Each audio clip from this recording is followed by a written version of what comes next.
In the summer of 1936, a long black limousine pulled up unannounced outside Buckingham Palace. Inside lounged one of the world's most famous women, and she was on a secret mission. Marlene Dietrich, Hollywood's reigning siren, had come not to bask in royalty but to seduce a king and thwart a national crisis. It was a typically brazen gambit for Dietrich, whose life was defined by such audacious drama. Over 9 decades, she would plot to assassinate Hitler with a poisoned hairpin, carry on scandalous affairs with film legends and political icons, and reinvent herself from German schoolgirl to anti-Nazi war hero. As both a screen goddess and a real-life femme fatale, Dietrich's private passions and secret battles were as sensational as her on-screen performances. She mattered because she broke rules of gender, of patriotism, of celebrity, and in doing so became an icon of both Hollywood's golden age and the fight against fascism. This is the extraordinary story of Marlene Dietrich's life. Welcome to Hollywood Mysteries.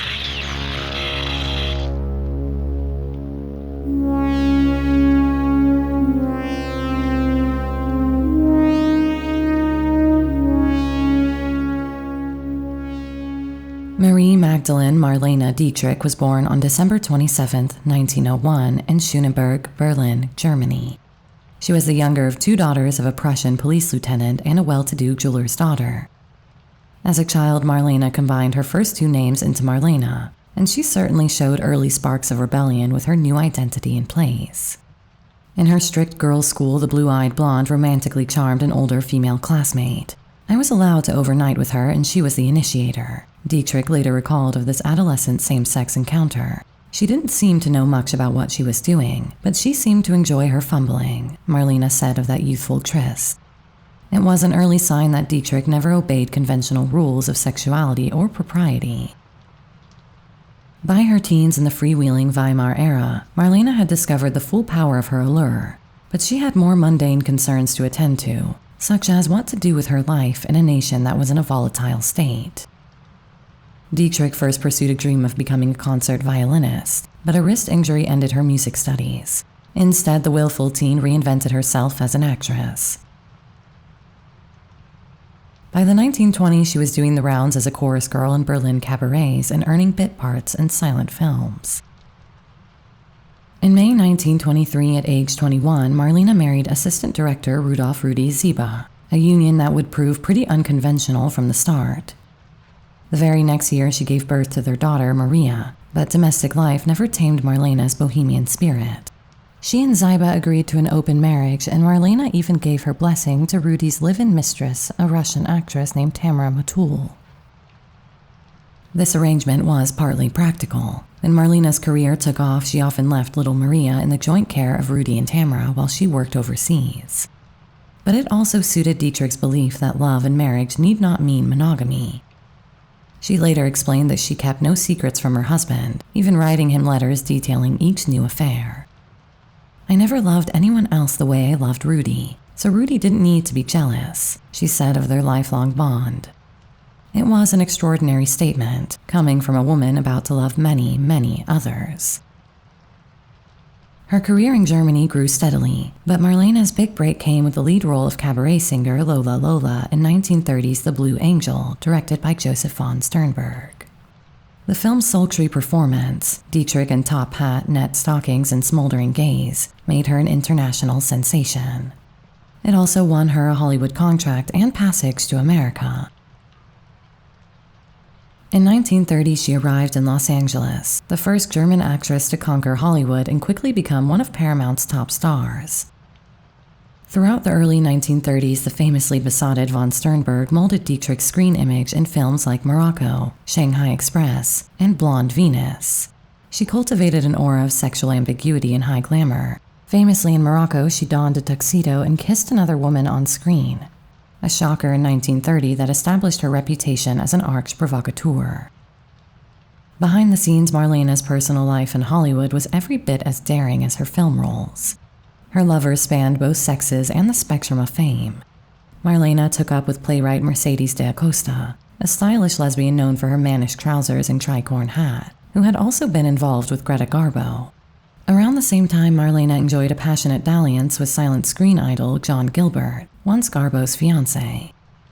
It was as though she was attempting to enact a scorched earth policy in the tracks of her sphinx-like Swedish rival's lovers. That 2-year affair ended only with Gilbert's sudden death by heart attack in January 1936. Unfazed, Marlene, as she put it, quickly moved on, and shortly afterwards she met a dashing young actor and aristocrat, Douglas Fairbanks Jr. Fairbanks, the son of Hollywood royalty Douglas Fairbanks Sr., and at the time the boyfriend of Britain's Princess Gloria, was instantly smitten. Marlene was 8 years his senior and utterly uninhibited. When Fairbanks thanked her for inviting him up for a nightcap, Dietrich coolly replied, "That wasn't what I had in mind," and led him straight to the bedroom. She was as unconventional in her lovemaking as in everything, Fairbanks marveled later, remembering how comfortable she was in nothing but her skin. Their romance would light up gossip columns in Europe and America, yet it was only one of the sensational intrigues Dietrich was juggling in the 1930s. At the same time in 1936, Dietrich was prepared to seduce no lesser figure than a king, to alter the course of history, of course. While filming Night Without Armor in England, Marlene learned from Fairbanks, who had royal connections thanks to his time with Princess Gloria, that King Edward VIII planned to abdicate to marry Wallis Simpson, who was, of course, sympathetic to Marlene's arch-enemy Adolf Hitler, and according to British intelligence, a lover of Nazi Minister of Foreign Affairs Joachim von Ribbentrop. Dietrich was appalled that the king would, as she put it, give up his throne for that homely, flat-chested woman, Simpson. So, rather boldly, she hatched a plan to save the crown. Marlene would offer herself as a superior alternative mistress to prove to Edward that Wallis was not the only woman in the world. Fairbanks recalled Dietrich concocting this audacious plan in her suite at Claridge's, declaring, "We're doing it for England, darling. Some sacrifices must be made." He was both amused and alarmed as Marlene took a luxurious bath and enhanced her charms with perfume, preparing for an illicit royal rendezvous. Unfortunately, or fortunately for history, Dietrich's scheme was foiled by timing. By the time her limo arrived at Buckingham Palace, the king was unavailable, and her offer to make him forget Wallis came to naught. Still, this caper reveals Dietrich's extraordinary confidence in wielding her sexuality as a tool of influence. It would not be the last time Dietrich would consider using her charms to change the course of history. By the late 1930s, Marlene Dietrich stood at the apex of Hollywood glamour and courted endless controversy through her love life. Even as her affair with Douglas Fairbanks Jr. was winding down, she ended her affair with Fairbanks in 1938 after about 2 years. Dietrich was already enmeshed with the new Hollywood leading man, James Stewart. The wholesome all-American Stewart was her co-star in Destry Rides Again in 1939. A rip-roaring Western that revived Dietrich's film career, which had produced a few duds prior to this hit. On set, their chemistry sizzled and Jimmy couldn't resist her. Off-set, the unlikely pair embarked on a passionate romance that showed Marlene a different kind of lover, one far less demonstrative than her European paramours.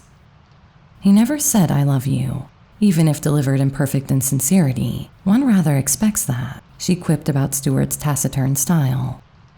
Then came a dramatic twist. Marlene became pregnant during the affair. When she informed Stewart that he was the father, he reacted with cool dismay. "Geez, what are you gonna do about it?" was his only response, notably using you and not we. Feeling abandoned, Marlene was left to handle the situation alone. Some accounts suggest she had an abortion at Stewart's behest. Others claim it was a false pregnancy that soon resolved itself. In either case, the episode soured their relationship. By the time Destry finished shooting, Dietrich broke things off with Stewart. It was a personal heartbreak she rarely discussed, but friends noted her bitterness toward Gentleman Jimmy thereafter. No sooner had that affair collapsed than Marlene set her sights on yet another prominent man, this time Joseph P. Kennedy Sr. In mid-1939, the 37-year-old star vacationed in Cap d'Antibes, France, where the wealthy Joe Kennedy, then U.S. ambassador to Britain, was also summering with his family. Despite both being married, Marlene with Rudy and Joe with Rose Kennedy, they engaged in a brief fling on the Riviera. It was not a grand romance. In fact, Marlene found it underwhelming. He was a very rich man, but he never gave me even a simple token, like a scarf. Marlene later complained of Kennedy's stinginess. She surmised that Ambassador Kennedy wanted to be sure she liked him for himself and not his money, an insecurity she found ironic. Kennedy also proved somewhat awkward in intimacy. He wasn't very comfortable when it came to women, she observed dryly. Their liaison ended as summer did, with both moving on, but Dietrich's entanglement with the Kennedy clan was not over. She had clearly made a strong impression on Kennedy's son, John F. Kennedy, then an eager 21-year-old. Years later, after World War II, Marlene would have a notorious encounter with JFK, by then President of the United States. But before that chapter, the world and Marlene's life would be upended by war. As 1939 turned to 1940, Dietrich's Hollywood career hit a downturn. She was one of the actors notoriously labeled box office poison by exhibitors, alongside Katharine Hepburn, Kay Francis, and others. Check out my Kay Francis video for more detail on that whole saga, linked on screen and in the description. Ever resourceful, Marlene staged a comeback by embracing her wild side. In 1940, she co-starred with the rising cowboy actor John Wayne in Seven Sinners, reinventing herself as a rowdy, sexy entertainer on screen and embarking on one of her most torrid real-life love affairs. Dietrich was 38 and Wayne 32 when they met, and the spark was immediate. He was crazy for Dietrich from the first time she led him to her bed, wrote one biographer, and he stayed there at her beck and call for the next 3 years. The blonde cosmopolitan and the strapping American hero made an incongruous pair, but that only fueled the intrigue. Dietrich loved to tease Duke Wayne, flashing him glimpses of her lacy undergarments, and he was enthralled by her feral sexuality. Wayne later confessed that Marlene was the most intriguing woman I've ever known and the best lay I've ever had. For John Wayne, Dietrich's hold on him was so powerful that it altered the course of his life. When the United States entered World War II in 1941, Wayne notoriously did not enlist in the military. For decades, he was accused of draft dodging, but a shocking revelation later emerged. Wayne refused to sign up, fearing he would lose Dietrich. According to a 2014 biography, the actor deliberately avoided service so he could continue his affair with Marlene. At the time, many leading men like Clark Gable and Jimmy Stewart were joining the armed forces, but Wayne stayed home, ensconced in Dietrich's arms. Wayne himself later felt guilty about not serving, but in the early 40s his devotion to Marlene eclipsed all else. She was the bad girl he'd never had, the forbidden fruit he'd never tasted, biographer Mark Elliott noted of Wayne's infatuation. For 3 passionate years, Dietrich and Wayne flaunted their affair. By 1942, however, Marlene grew restless and was through with Wayne. She ended the relationship on her terms, leaving the 6'4" cowboy heartbroken while she moved on to new adventures. As World War II engulfed Europe, Marlene Dietrich made a fateful choice. She would not return to her native Germany under Nazi rule. Adolf Hitler and his propaganda minister Joseph Goebbels desperately wanted Dietrich, the most glamorous German export, to come home and make films for the Third Reich. In 1937, Nazi envoys approached her with lavish offers, and reportedly Hitler himself personally requested that she support the cause. But Marlene, who despised the Nazis, flatly refused. Instead, in 1939, she renounced her German citizenship and became an American citizen, loudly branding Hitler a fool and traitor to Germany. The Nazis in turn labeled her a treacherous German exile. This public stance would later earn Marlene both adoration and vitriol. Some Germans never forgave her betrayal, while the Allies hailed her as a model of anti-fascist courage. As war raged, Marlene put action behind her words. She was one of the first Hollywood stars to volunteer for the war effort. In 1942, she tirelessly toured the U.S. to sell war bonds and rally support for American troops. By 1944, Dietrich took a more perilous assignment. She joined the U.S. Army's frontline morale tours with the USO, entertaining Allied soldiers in North Africa and Europe. She insisted on going right to forward positions, often in extremely dangerous conditions, to bring songs and smiles to GIs. On these tours, she was famously undiva-like, sleeping in tents, eating rations, and marching through mud. Her signature song to perform was the haunting Lili Marlene, a ballad loved by soldiers on both sides. Marlene sang it in English and German, and the tune became an emblem of weary enlisted souls. She was so effective that Hitler himself took notice, and not in the way he'd once hoped. In mid-1944, Dietrich undertook a top-secret mission that remained classified for decades. She became part of a special OSS Office of Strategic Services, the precursor to the CIA project to demoralize the enemy through what was called black propaganda. Along with a handful of other brave women, Betty McDonald, Jane Smith Hutton, and Barbara Lowers, Dietrich joined the OSS Morale Operations Branch, the only movie star in a unit of all-female clandestine propagandists. On the night of August 16, 1944, Marlene entered a covert recording studio in New York's Times Square to cut a series of records like no entertainer had ever made. These were German songs with subtly subverted lyrics, designed to be broadcast to Nazi troops to sap their will to fight. For example, Dietrich recorded a new version of Lili Marlene. In her rendition, the beloved soldier's tune now described a dying soldier losing not just his love, but his life, a mournful twist meant to strike at German hearts. Wearing her army uniform and a lacquer of Hollywood polish, Dietrich purred into the microphone with one hand while a cigarette burned in the other. She knew this act was high treason against the Reich. When the Nazis found out, it could be a death sentence for her loved ones back in Germany. But Marlene pressed on for the Allied cause. Over 3 sessions, she recorded a dozen such songs. The psychological impact was immediate. German morale indeed plummeted. The Nazi high command was infuriated and tried to fight back by blasting their own version of Lili Marlene, sung by Lale Anderson each night on Radio Berlin. Yet even they admitted, quote, it was Marlene's interpretation that affected German morale to a greater degree. The secret broadcasts were only part of the OSS's trickery. The morale ops team also dropped fake orders, counterfeit newspapers, and propaganda leaflets that eroded enemy resolve. General Wild Bill Donovan, head of OSS, believed these efforts could be even more effective than a shooting war, and that women were uniquely skilled at this psychological warfare. The surrender of weary Axis troops late in the war seemed to prove him right. Many German soldiers gave up while still clutching propaganda leaflets or humming Dietrich's songs as their ticket out of the war. Marlene's own life was at risk for her wartime activities. Hitler grew increasingly obsessed with capturing her, following her movements carefully, especially while she was touring the front lines. He put a price on her head rumored to be 5 million Reichsmarks, and he was enraged that Germany's most glamorous daughter had become a traitor. During the Battle of the Bulge in late 1944, Dietrich had a close brush with death. Marlene barely escaped with her life when a German counterattack struck only a kilometer away from her camp, an eyewitness recounted. Shells fell as she and the troops scrambled for cover, yet Marlene refused to be cowed. She insisted on continuing her shows at forward outposts. When colleagues warned her of the danger, Dietrich shrugged, "I'm not afraid of death." What did scare her was the prospect of capture by the Nazis. "They'll shave off my hair, stone me, and have horses drag me through the streets," she grimly predicted. Or worse, force me to talk on the radio as a Nazi propaganda pawn. U.S. generals took her concern seriously. None other than General George S. Patton presented Dietrich with a gift, a pearl-handled revolver just like his own. The unspoken message was clear. If Marlene was ever in imminent danger of capture, she was to use the pistol on herself.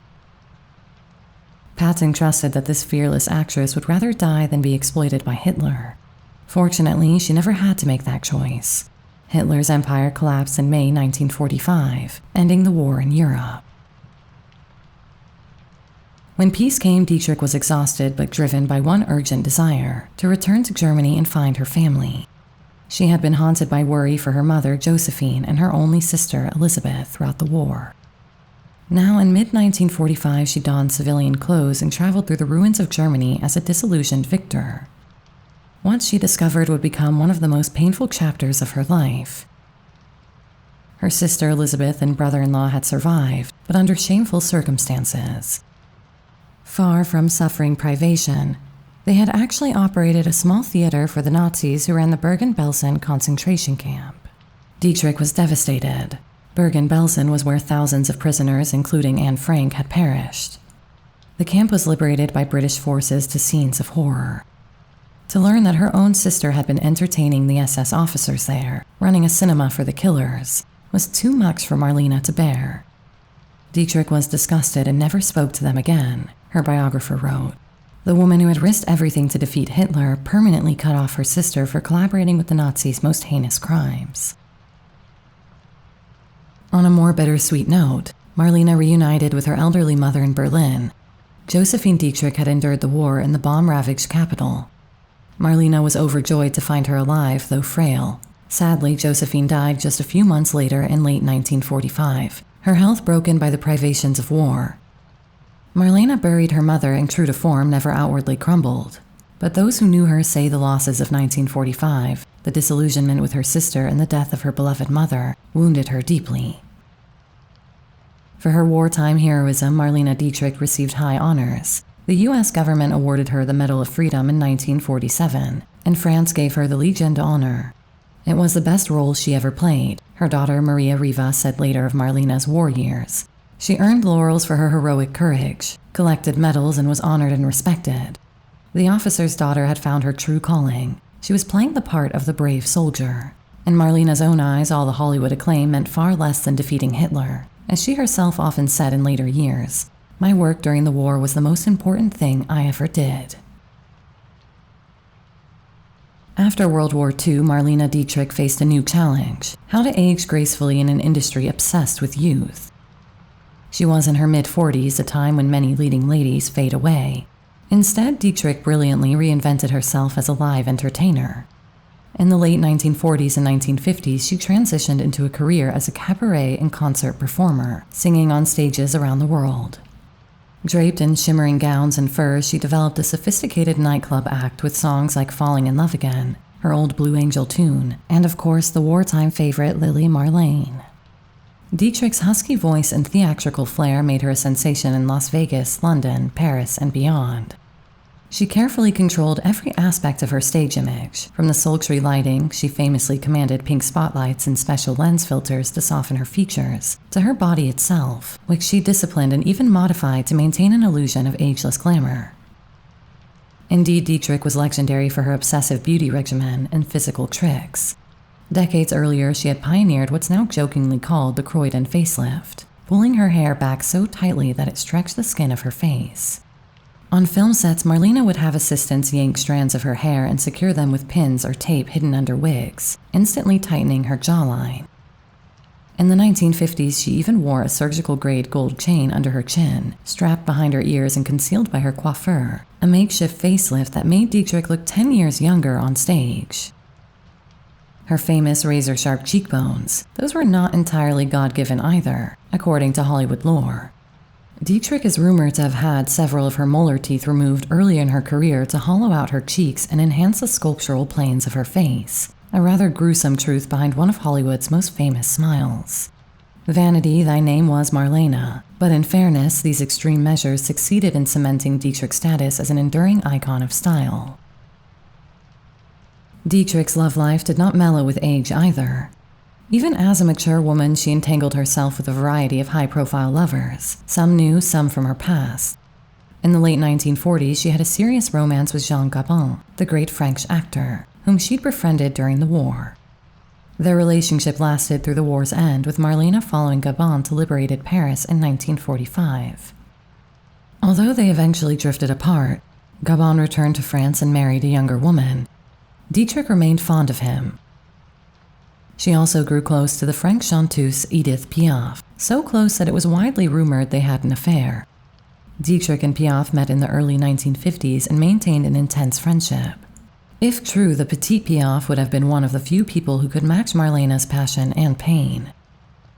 Whether they were lovers or just inseparable friends, Dietrich adored Piaf and even served as a pallbearer at Piaf's funeral in 1963. Another famous man drawn into Dietrich's orbit was Frank Sinatra. Old Blue Eyes and Dietrich met in the early 50s when Sinatra's career was in a downturn, and Marlene was starring on the nightclub circuit. They enjoyed what Marlene called a perfect friendship with a few frills, code for a light romantic affair. Her grandson David Riva had said that Marlene's view of intimacy was always strategic. For her, sex was about power, not sex itself. She relished the company of powerful men like Sinatra, but kept emotional attachment measured. In fact, Dietrich often juggled multiple lovers without attachment. The pattern she set with husband Rudy, separating sex from love, persisted all her life. Rudy remained in California, quietly running a poultry farm and raising their daughter Maria. while Marlene traversed the globe as an independent woman. Motherhood was perhaps Dietrich's greatest failing, at least according to her only child. Maria grew up mostly in the care of others, her father, the nanny Tamara, boarding schools, etc., while Marlene gallivanted. In 1953, when Maria was 28, she gave birth to a son, making Marlene a grandmother. Dietrich was, by all accounts, a doting grandmother in public, but in private her family relationships were terribly strained. Years later, Maria Riva would publish a searing memoir branding her mother a cold, selfish, and even vicious parent. One of the most disturbing allegations to emerge was that Maria had been molested as a child by a female nanny in Marlene's household. This nanny, whom Maria described as a lesbian predator, allegedly raped young Maria, and Marlene either didn't notice or remained willfully detached. David Riva, Marlene's grandson, had also spoken about the family trauma. He claimed that his grandmother could be cruelly unemotional, even when confronted with her daughter's abuse. Such revelations, coming out decades later, tarnished Dietrich's legacy and showed a darker side to her relentless focus on career and image. To the wider world, Marlene was the glamorous femme fatale. To her own child, she was "my mother, my monster," as Maria bitterly phrased it. The two remained estranged for long periods, though they never completely severed ties. Dietrich's inability to play the traditional role of nurturing mother was perhaps the one arena in which her audacity failed her.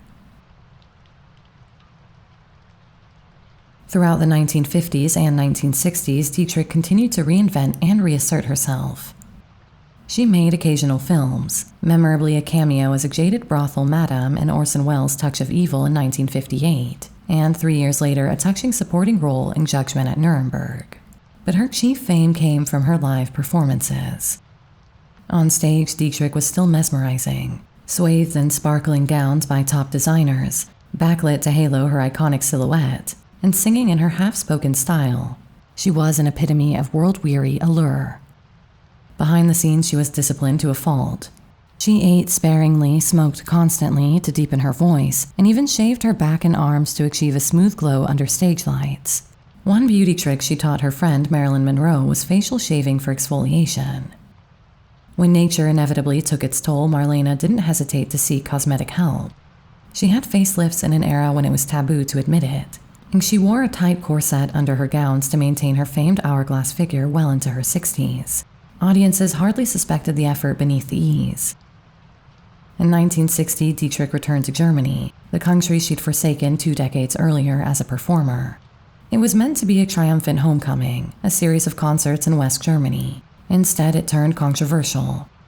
Some Germans protested Dietrich's return, calling her a traitor for entertaining Allied troops and becoming an American.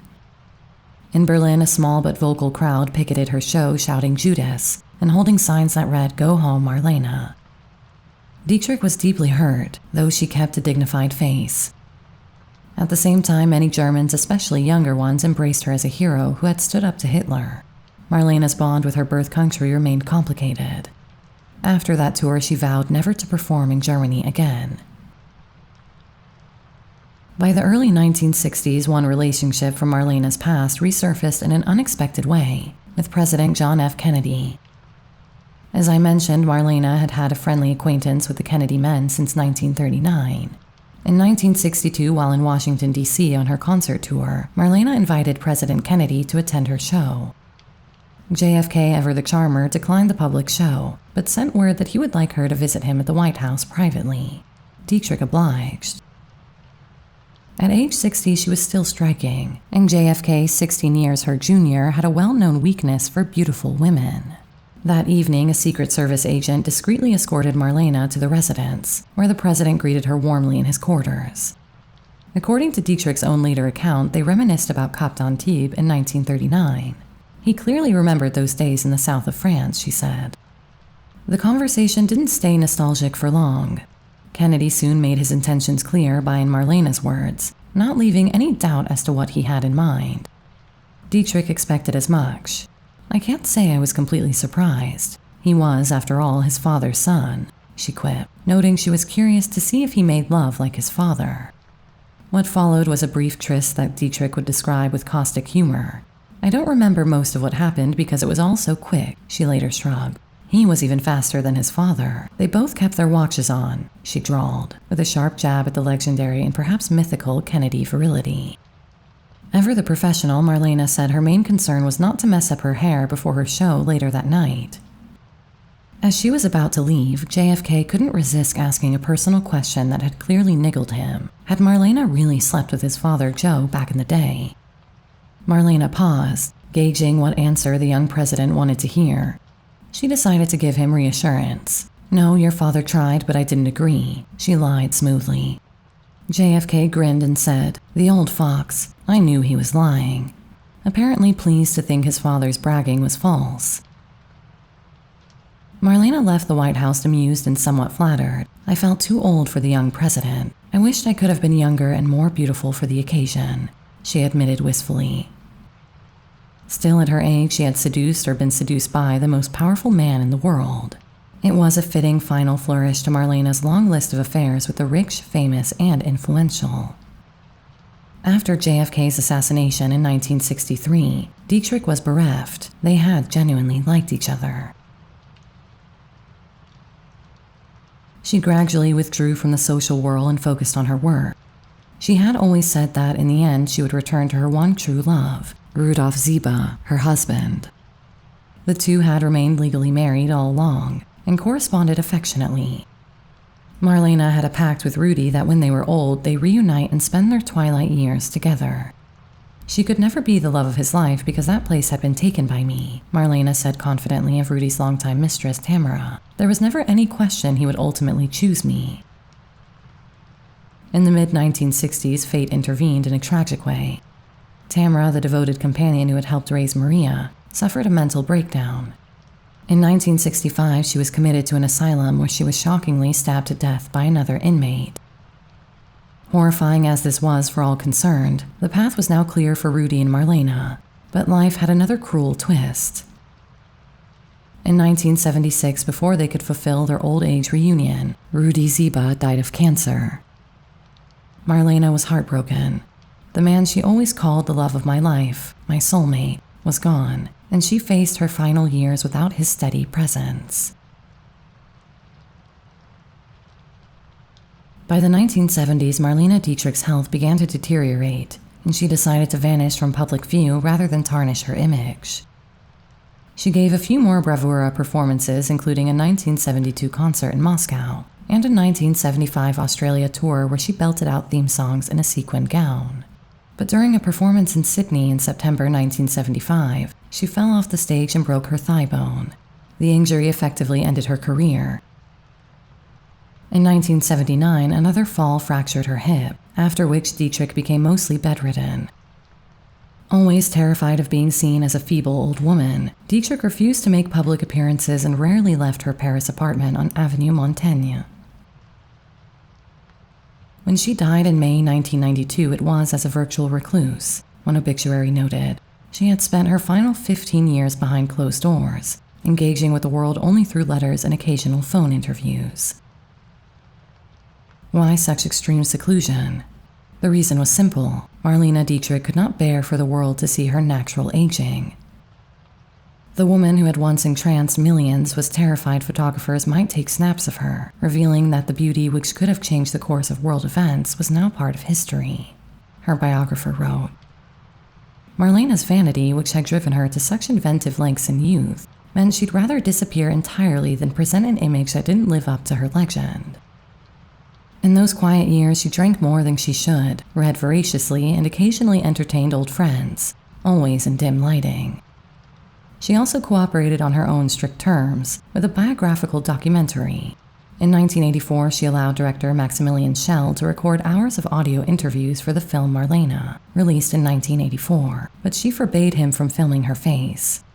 Thus, in the documentary, her voice, by turns imperious, funny, and melancholic, is heard over montages of her past clips and an empty chair representing her present self. It was an eerie artistic choice, but pure Dietrich. She controlled her narrative to the last. Marlene Dietrich passed away on May 6, 1992, at the age of 90. In accordance with her wishes, her funeral in Paris was simple and private, attended by a small circle of family and friends, with hundreds of fans gathering outside. Her casket was draped in an American flag, honoring her U.S. service, and the French flag for the country that loved her second best. By her request, Dietrich's body was flown to Berlin to be interred near her mother's grave in the city she once fled. Berliners, having made peace with their prodigal daughter, gave her a respectful burial. The mayor of Berlin eulogized, "Marlene Dietrich was and always will be one of us." The crowd of admirers at her graveside suggested that, in the end, Germany reclaimed Marlene with pride. Rumors and legends continue to swirl around her, and some sound truly wild. So, did she really plan to kill Hitler? The answer is yes, at least according to Douglas Fairbanks' testimony. She would agree to make one film in Germany on condition she could be alone with the Führer. This would give her an opportunity to kill him, he claimed. Indeed, recent revelations confirmed Dietrich had drawn up an assassination plan in 1937, intending to return to Germany, meet Hitler in private, using his infatuation with her as bait, and stab him with a poisoned hairpin. She ultimately abandoned the scheme when she couldn't solve the problem of smuggling a weapon past Nazi security. "I was not afraid of him, but of the consequences," she said, recalling her near meeting with the dictator. Perhaps one of the most revealing glimpses into Dietrich's soul comes from her lifelong friendship with writer Ernest Hemingway. They met in 1934 on a ship and struck up a correspondence that flirted at the edges of romance but never tipped over. "We are victims of unsynchronized passion," Hemingway once wrote of their star-crossed timing. "When one was free, the other was not, and vice versa." Instead, they remained dear friends, addressing each other as Papa and, rather less charmingly on Hemingway's part, Kraut in letters. In one famous 1955 letter, Hemingway spun a hilarious fantasy of producing Marlene's Las Vegas show. He imagined Dietrich drunk and naked being shot out of a cannon onto the stage, where he would catch her. "I play it with a giant rubber whale. You are foaming at the mouth, of course, to show that we are really acting," he joked. "I love you very much. I love you always," he signed off tenderly. But perhaps the truth of Marlene is best found in her contradictions. The U.S. patriot with a German accent, the vamp who was, technically, a faithful wife at heart, the war hero who killed enemies with songs instead of bullets. Marlene Dietrich lived many lives in one, each with its share of drama and scandal, courage and conviction. In the end, she got her wish. The world remembers her not in frailty, but in everlasting glamour. Forever the alluring silhouette in top hat and tails. Forever the woman who dared to stand up to not only Hitler, but also to the Hollywood Boys Club. Forever Marlene. Thanks for listening. If you made it to the end, I'd love it if you would consider hitting like, subscribe, and leaving a comment. And why not share the video with any Marlene Dietrich fans in your life? Thank you to all our patrons and members. If you'd like to join and read my weekly essays among other perks, there's a link to the Patreon page down in the description. That's all from me. Until next time, sweet dreams.